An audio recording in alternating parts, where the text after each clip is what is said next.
Hey, I'm Gorgeous George for GhostJitsu.com. We're doing an after party. We just wrapped up a show with our co-host for the day, Evan Dunham, UFC lightweight. Thanks for doing the show, Evan. Yeah, no problem. I always enjoy it. It's my favorite show to do. Right on. We covered a lot. We were talking about a second ago the tough schedule that the UFC's given you. Escudero, Griffin, Shirk, and now you got Ken Flo on your hands, man. It's like the University of Oregon. I think you got the tougher schedule, though.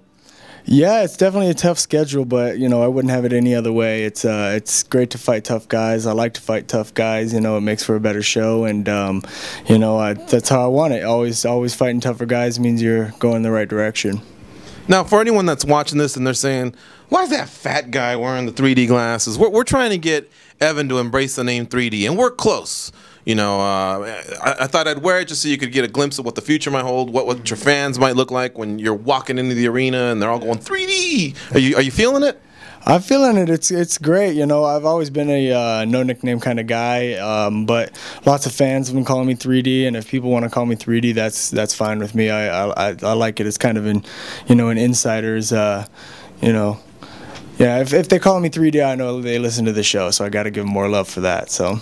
What about the fact that Bruce Buffer called in spontaneously, and he actually kind of, threw it out there for you? He did a perfect rendition of what it may sound like. Did we get that much closer?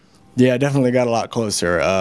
Bruce, yeah, I respect the hell out of the guy. So to hear it come from him and hear him say that it flows off the tongue good, that's definitely, a plus. All right, now we talked about during the show the loss to Sean Shirk. I guess it's just something you have to put in the past, but what did you learn from that fight, and how can you apply that going forward?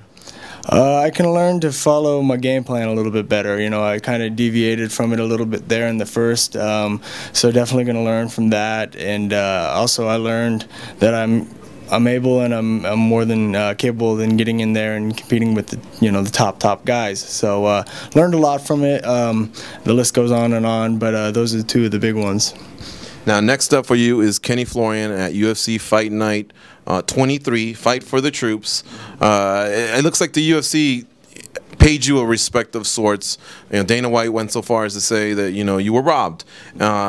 And what I mean by that is they give you Kenny Florian, and he's a top contender, and you guys are headlining, so you didn't get pushed too far back because of this loss. Yeah, no, I agree. I think they kind of treated me like it was a win, so I got to thank them for that, and that makes me happy. It's going to drive me forward and make me work hard, and Florian's a tough guy, but, I think I got all the right tools to take him out. I respect him, but it's going to be my night to shine on the 22nd, so.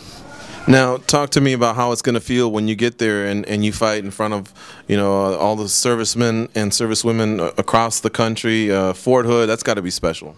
Yeah, that's really cool. The military is always a great set of fans. They show their appreciation, and they're always really into the fights. It also means a lot to fight for the people that fight for us every day, So they're out there working hard for us, so the least I can do is go out and put a good show on for them, You're up for Breakthrough Fighter of the Year at the World MMA Awards. What does that mean to you? It's good competition you're up against, but still, I think you're more than worthy of being crowned the victor that night. Yeah, it means a lot. It just means that the fans are recognizing my hard work and are willing to show their appreciation by voting for me. Which I really think is cool. It means a lot. When I read it, kind of took me back a minute, but I'm happy to be in there with a good group of guys. All competing for the same thing. So yeah, I'm excited to go. And you do plan on attending? I will be there, suit and all, dressed up, and yeah. So I got to show the appreciation to the fans who took the time to vote for me by showing up. So I'll be there.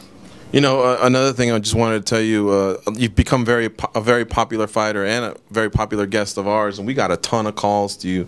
The way you handled, all the calls, I just thought it's really great to see you as a fighter just mature, into a professional that can accept that as being part of the sport, and just knowing, that communication means a lot to them and us. Yeah, no, yeah, it's great to hear from everybody. You know, like I said before, I love being on the show, and the fans are great. You know, I hear from them on Twitter and stuff, and I always try to respond back if I can. You know, so you know, as far as maturing as a professional, you know, it's more than just getting in there and fighting and becoming a better fighter. It's, you know, bettering yourself, you know, and being able to take all the advantages that you're given and show the appreciation. Evan, as always, it's great to have you here on the show. Hopefully we can, you know, do it every couple months. We'll let you do your camp and then get down with Kenny Florian, but hopefully in 2011 we can do it again. Sounds like a plan. I'll be there. All right, best of luck at UFC Fight Night 23. Evan Dunham will be fighting Kenny Florian, and that should be a barn burner. Don't miss it. Yeah, it will be a great fight. I know it's going to be fireworks, but I'm coming out on top on this one.